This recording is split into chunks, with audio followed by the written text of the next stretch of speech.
Virat Kohli, Chris Gayle, AB de Villiers जैसे dangerous batsman, Mitchell Starc, Shane Watson और Dale Steyn जैसे furious fast bowler, और Moin Ali, UG चाहल और मुरलीधरन जैसे डेडली स्पिनर्स। दुनिया के बेहतरीन कोचेज और ज़बरदस्त प्लेयर्स होने के बावजूद आरसीबी आज तक एक भी आईपीएल ट्रॉफी के करीब तक नहीं जा पाई। अपनी बॉलिंग पर हमेशा से क्रिटिसिज्म सुनने के बावजूद भी आज भी बॉलिंग में नाकामी। 3 बार आईपीएल के फाइनलिस्ट और तीनों बार रनर्स अप। आखिर क्या वजह है कि वर्ल्ड के बेस्ट प्लेयर्स होने के बाद भी आरसीबी हमेशा आईपीएल में चौक कर जाती है। अगर बात की जाए क्रिकेट की तो इंडिया में क्रिकेट को मजहब की तरह माना जाता है। अगर कोई भी क्रिकेट का मैच, चाहे वो छोटी टीम के साथ ही क्यों ना हो, उसे देखने के लिए बड़ी तादाद में लोग आते हैं। क्रिकेट के इस जुनून को देखते हुए 2008 में इंडिया के अंदर एक क्रिकेट लीग इंट्रोड्यूस करवाई गई, जिसका नाम रखा गया आईपीएल। अब उस लीग के अंदर काफ़ी टीम्स ने पार्टिसिपेट किया। उन्हीं में से एक टीम थी आरसीबी। इस टीम ने क्रिस गेल, एबी डिविलियर्स और विराट कोहली जैसे पावर हाउसेस को अपनी टीम में लिया। वहीं पर बॉलिंग में भी डेल स्टेन और मुरलीधरन जैसे बड़े बड़े नाम टीम में शामिल किए। अब इस टीम को देखकर लग रहा था कि ये आईपीएल की सबसे डोमिनेटिंग टीम है और आईपीएल यही जीतेगी, मगर हुआ बिल्कुल उल्टा। आरसीबी वो टूर्नामेंट हार गई, मगर सब पुरुम्मीद थे कि अगला टूर्नामेंट हम जीत जाएंगे। मगर आज तक वो उम्मीद ही रही है, क्योंकि आईपीएल जीतना तो दूर की बात, आज तक कभी आरसीबी ट्रॉफी के करीब भी नहीं गई है। आखिर क्या वजह है कि वर्ल्ड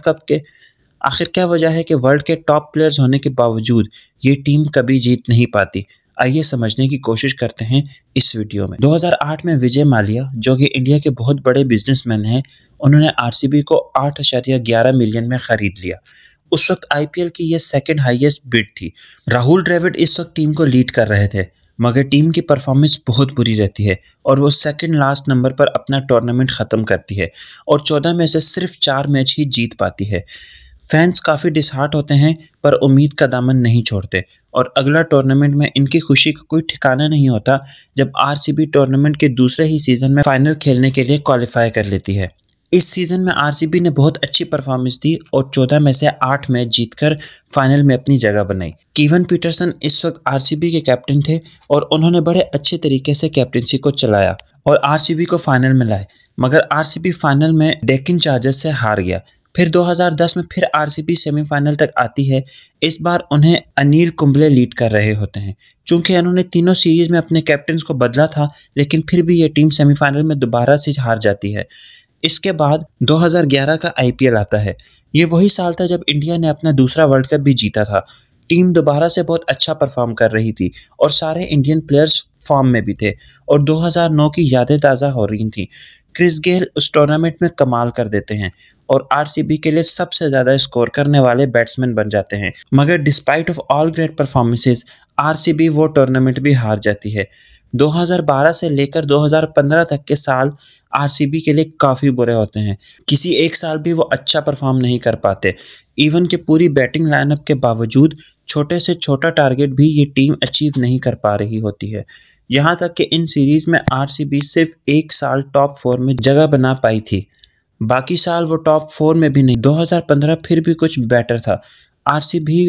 आरसीबी के लिए इस साल ऑस्ट्रेलिया के टॉप बॉलर मिचेल स्टार्क भी टीम में शामिल थे। इसके अलावा अगर इंडिविजुअल परफॉर्मेंसेस की बात की जाए तो एबी डिविलियर्स की 133 रन की इनिंग कौन भूल सकता है।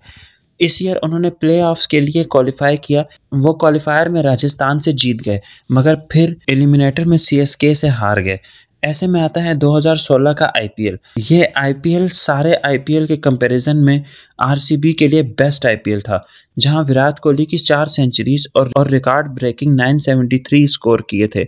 अब इस सीज़न में अगर बात की जाए तो इस सीज़न में आरसीबी की नाकामी की मेन वजह थी उनकी बॉलिंग। आल्दो यूजी चाहल पर्पल कैप होल्डर थे और हाईएस्ट विकेट टेकर भी थे, मगर उनके अलावा कोई परफॉर्म नहीं कर पा रहा था। वो सीज़न आरसीबी का बेस्ट सीज़न था और इसमें इनके पास सबसे ज़्यादा चांसेस थे ट्रॉफी को जीतने के, मगर उनकी बैटिंग लाइनअप फाइनल में चौक कर गई और वो फाइनल में एसआरएच से हार गए। उसके बाद अगले 3 साल 17, 18 और 19 उनके लिए भयानक ख्वाब साबित हुए और एक सीजन में वो लगातार 6 मैचेस तक हार गए। आरसीबी के फेलियर्स की अगर बात की जाए तो उसकी सबसे बड़ी और मेन वजह है उनकी मैनेजमेंट की गलतियां। 2024 के ऑक्शन को ही देख लेते हैं तो ये बात सबको पता थी कि आरसीबी का बैटिंग ऑर्डर स्ट्रांग है, मगर आरसीबी को बेस्ट बॉलर्स के लिए जाना चाहिए। यहाँ तक कि फैंस का ये भी मानना था कि आरसीबी मिचेल स्टार्क को लेगी और अपनी बॉलिंग को बेहतर बनाने पर ध्यान देगी, मगर आरसीबी ने अल्जारी जोसेफ को 11.5 करोड़ देकर अपनी टीम में शामिल किया और मिचेल स्टार्क, जेराल्ड कोर्सिया और महेश ठीकचंद जैसे बॉलर्स पर बिड लगाना भी मुनासिब नहीं समझी।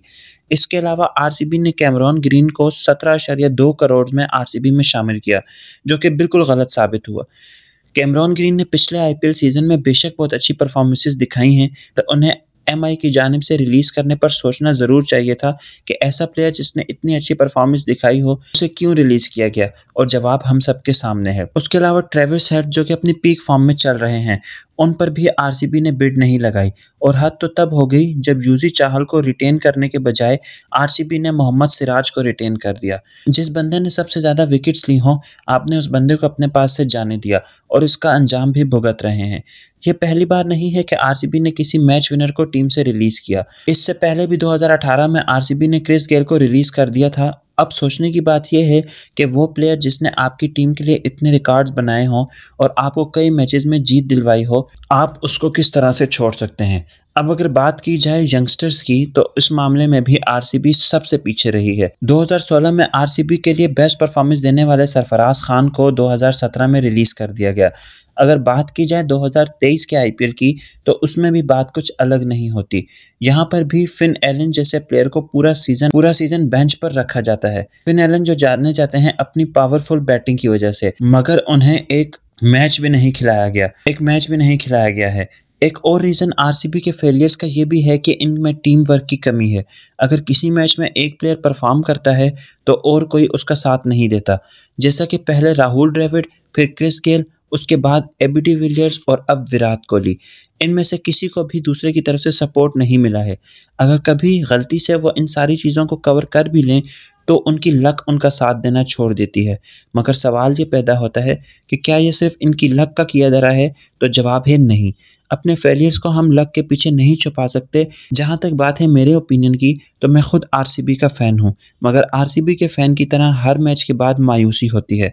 मगर वी आर स्टिल होपफुल कि in next coming years RCB will bounce back stronger and we will win IPL trophy. Thank you so much RCB for giving us some of the unforgettable memories. We wish you all the best for next seasons.